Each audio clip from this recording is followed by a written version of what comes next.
Hello, welcome to your journey to build the Kwawu 3.0 socket arm. This video is about assembling the Kwawu 3.0 socket. There are two versions to the Kwawu 3.0 arm, the wrap version and the socket version. The wrap version is generally better for somebody with a longer residual arm, maybe with an amputation at the wrist. The socket version is generally better for somebody with a shorter residual arm, maybe half as long or less than their intact arm. By the end of this video, we will have created our parts and put our parts to the 3D printer so we can get ready to assemble them together. So you should already have OpenSCAD downloaded from the OpenSCAD website and all the parts for the Kwawu 3 downloaded and put in a single directory. The Kwawu 3 socket version comes with a lot of files, a lot of STL files. Those files are modified by the OpenSCAD program and this software. So don't print those STL files that you download directly. Instead, open this OpenSCAD software, load the OpenSCAD program, and let it modify those STL files. It will add holes for bolts and scale and do everything for you based on these parameters. Okay, let's get started. The first thing I'm going to do is turn off automatic preview. Some of these parts are slow to render, and for constantly adjusting parameters, it's going to keep trying to render them and make the interface very slow. I'm going to turn this so I can see the various parameters for the generation. I am going to hide the source code. You're welcome to show the source code and look at it. It's all open source and you can modify it. I'm going to press this little button here to center whatever I'm currently looking at. That's convenient. If for some reason the parameter customizer isn't showing, then make sure that the hide customizer is unchecked. It is unchecked by default, but it didn't used to be. If you have the latest OpenSCAD, it should be fine. So the first thing in the parameters list is the list of parts. You're going to choose each part one by one when you're ready to generate them. So you can show whichever part you want to show, and then do this preview button to see what they look like. The first real parameter is a right arm versus left arm. The second parameter is leather versus plastic. This is only for the cuff in this arm. The whole socket is always plastic, but the cuff itself can be leather or plastic. I recommend leather. It's just a little bit more comfortable than the plastic. The second parameter is the hand width. If I drag to a smaller hand width and preview, I get a smaller child size hand. If I drag to a larger hand width, I get the larger adult size hand. The hand width is measured in millimeters. It's measured across the knuckles. The arm length likewise is measured in millimeters. It's measured from the elbow crease to the wrist crease. Generally, you want to set your arm length, arm split, forearm circumference, and bicep circumference. Set all of these up before you start previewing the parts. It just takes a long time to even preview the arm socket itself, so I'm not going to want to do that each time. So the arm length is measured from the elbow crease to the wrist.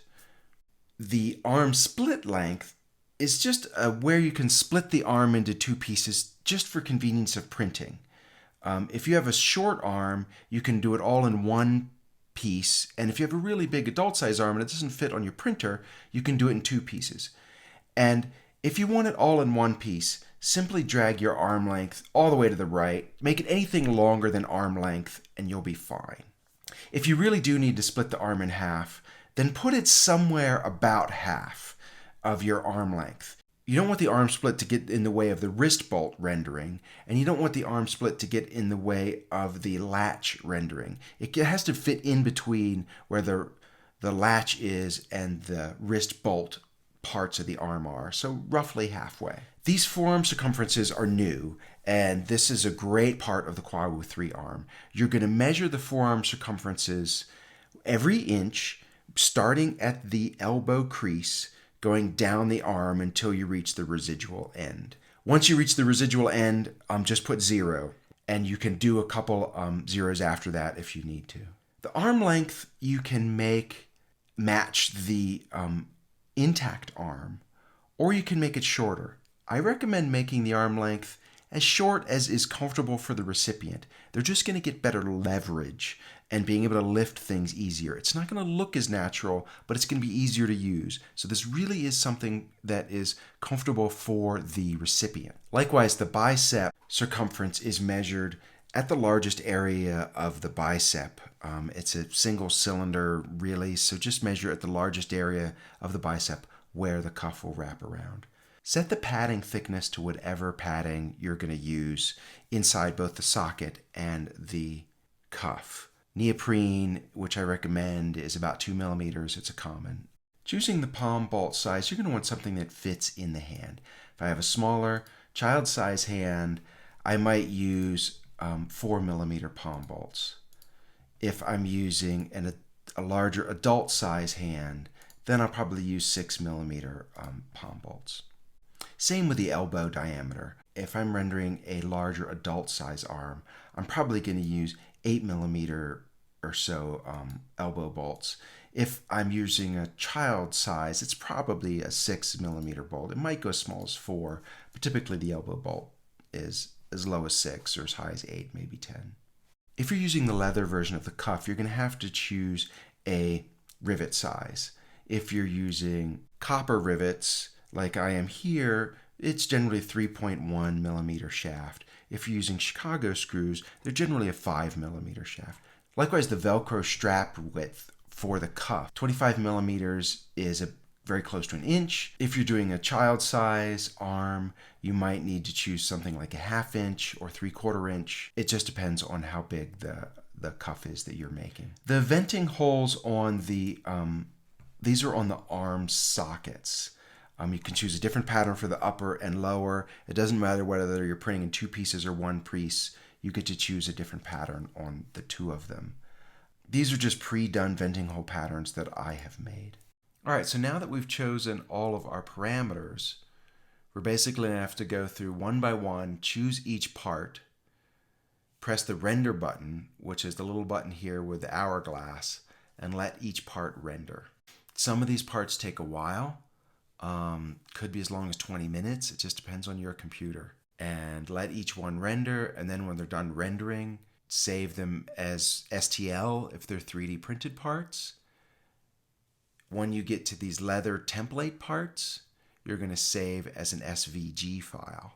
And the SVG files you're going to print out with Chrome, because I found that Chrome prints SVG files on paper at the correct scale. All right, so now that we've got all the parts generated, then we're going to go ahead and set up the 3D printer. My slicer is Simplify 3D. That's kind of what I'm used to. Here works fine. There are other slicers out there. Any one of them should work fine.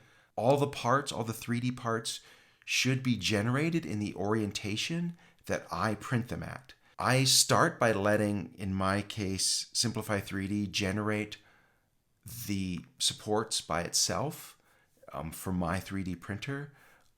Most parts don't need supports.